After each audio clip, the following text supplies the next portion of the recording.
If I were the devil,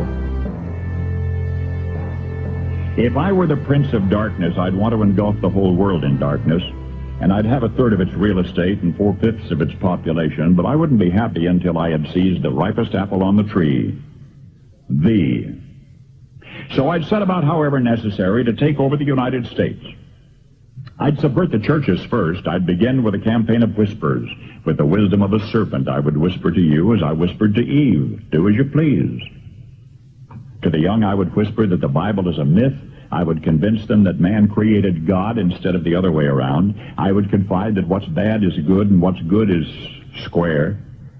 And the old I would teach to pray after me, Our Father, which art in Washington. And then I'd get organized. I'd educate authors in how to make lurid literature exciting so that anything else would appear dull and uninteresting. I'd threaten TV with dirtier movies, and vice versa. I'd peddle narcotics to whom I could. I'd sell alcohol to ladies and gentlemen of distinction. I'd tranquilize the rest with pills.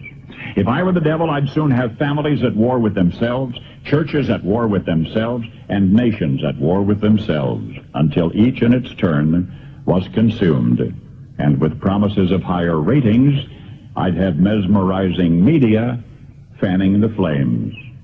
If I were the devil, I would encourage schools to refine young intellects, but neglect to discipline emotions. Just let those run wild.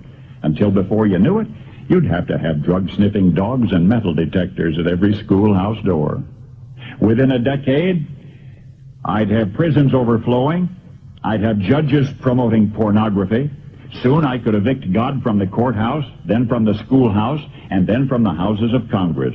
And in his own churches, I would substitute psychology for religion and deify science. I would lure priests and pastors into misusing boys and girls and church money. If I were the devil, I'd make the symbol of Easter an egg and the symbol of Christmas a bottle. If I were the devil, I'd take from those who have and give to those who wanted until I had killed the incentive of the ambitious. And what'll you bet? I couldn't get whole states to promote gambling as the way to get rich.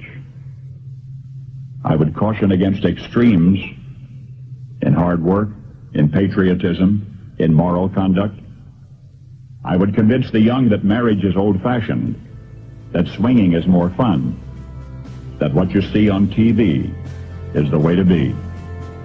And thus I could undress you in public, and I could lure you into bed with diseases for which there is no cure. In other words, if I were the devil, I'd just keep right on doing what he's doing.